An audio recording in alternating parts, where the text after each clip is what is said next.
Time for your daily dose of automotive news. Grab your coffee, tea, or whatever snack gets you going, and let's dive into what's driving the world today. Did Mazda just revive a legend that could puncture the entire EV bubble?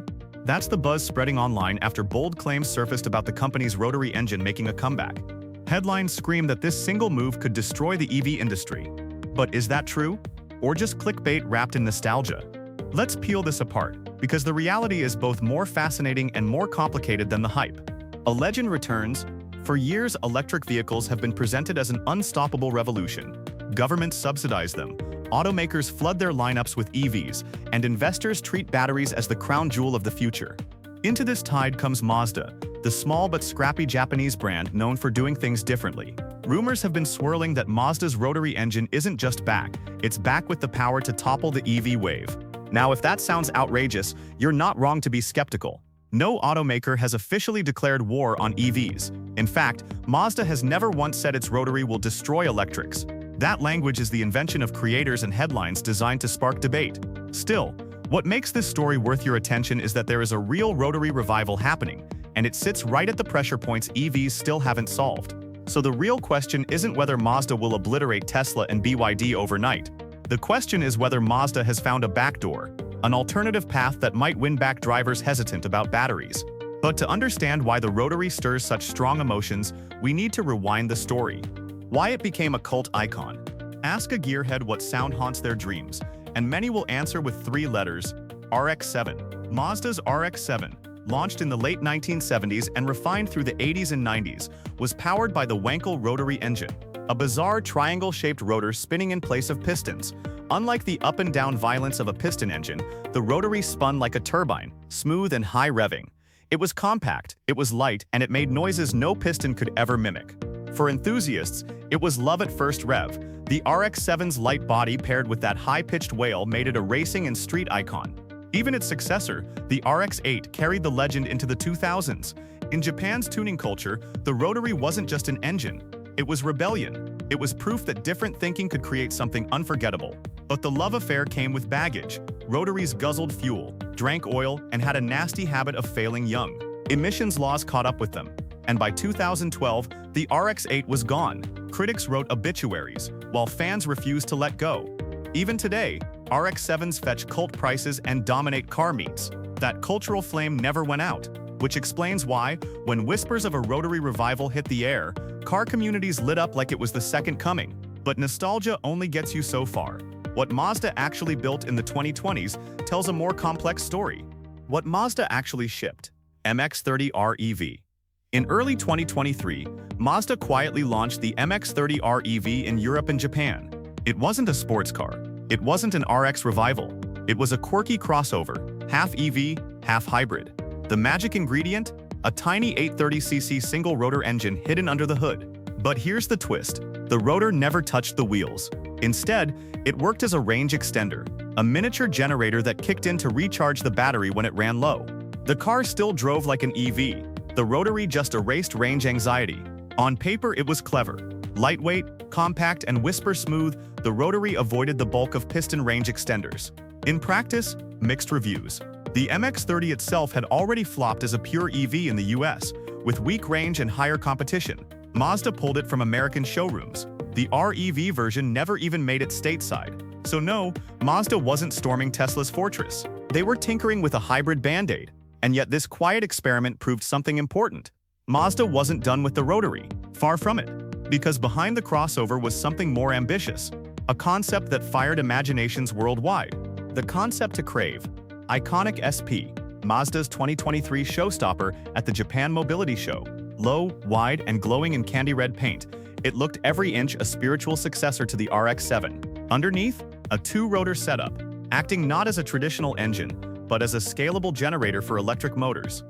The SP's biggest talking point wasn't just performance, it was fuel flexibility. Mazda openly talked about designing the rotary to run on synthetic fuels, biofuels, even hydrogen. In an era where the biggest critique of EVs is battery mining and charging limits, this message landed hard. What if the rotary could be reborn as a clean, carbon-neutral partner to electrification? Fans and media jumped on it. Headlines asked if the RX-7 was reborn. Analysts speculated about production by the late 2020s. None of that was confirmed. Mazda kept it firmly in concept territory, but the buzz was undeniable. And it wasn't just Mazda.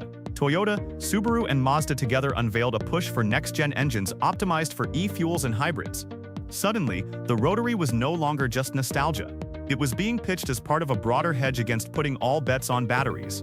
But before we crown it the savior, let's look at what problems EVs still haven't solved, and why range extenders like this even make sense.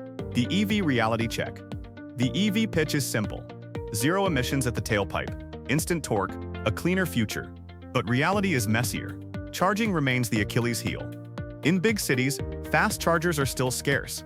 In rural areas, they're almost non-existent. Even where stations exist, a 30-minute wait isn't always practical, especially when gas takes 5 minutes. Range numbers look good on brochures, but in cold weather or traffic with the AC blasting, they drop dramatically. This range anxiety keeps many buyers on the fence. Then there's cost.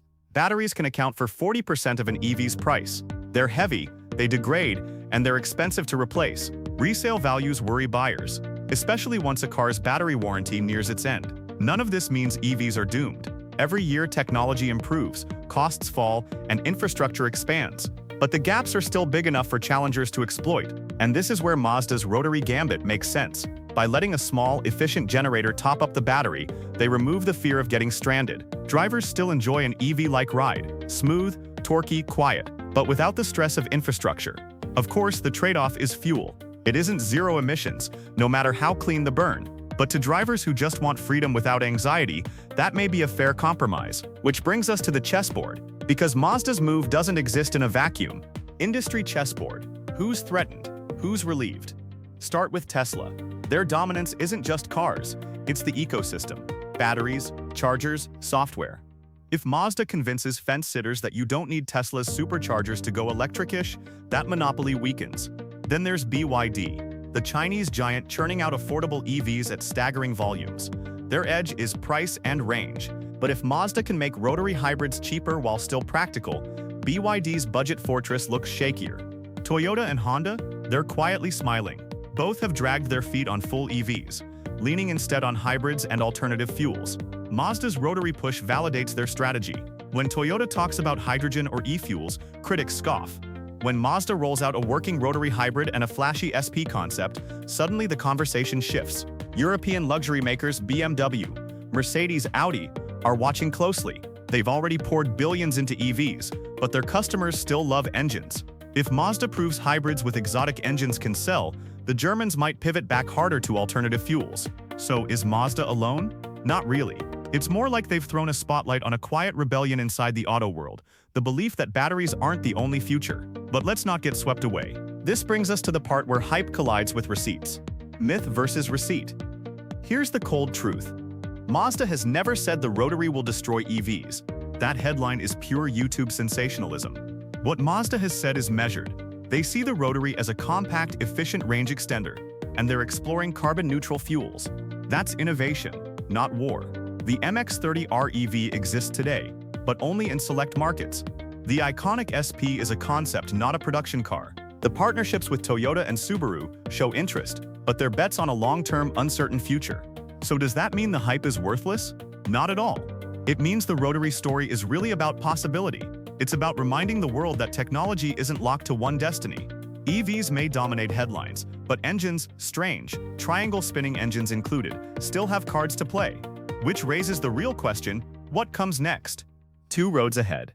In one future, EVs win outright. Charging stations blanket highways, batteries drop in price, range doubles, and governments phase out combustion. In that world, the Rotary stays alive only as a niche toy for collectors and enthusiasts. In another, the EV rollout stalls, costs stay high, infrastructure lags, and buyers resist. Carbon-neutral fuels mature, and hybrids with range extenders fill the gap. In that world, Mazda's Rotary could carve out a surprising second life, not as a replacement for EVs, but as their scrappy rival. Which scenario plays out? No one can say. What's clear is that the auto industry isn't done experimenting. Mazda's Rotary is proof that even in 2025, bold ideas from the past can still shake today's debates. So maybe the real question isn't whether Mazda will destroy EVs. It's whether drivers are ready to accept multiple futures at once. Some electric, some fueled, some spinning quietly on a triangular rotor. What do you think? Is the Rotary comeback a clever distraction, or could it actually win hearts away from EVs? Drop your thoughts in the comments. And don't forget, this debate is only getting started.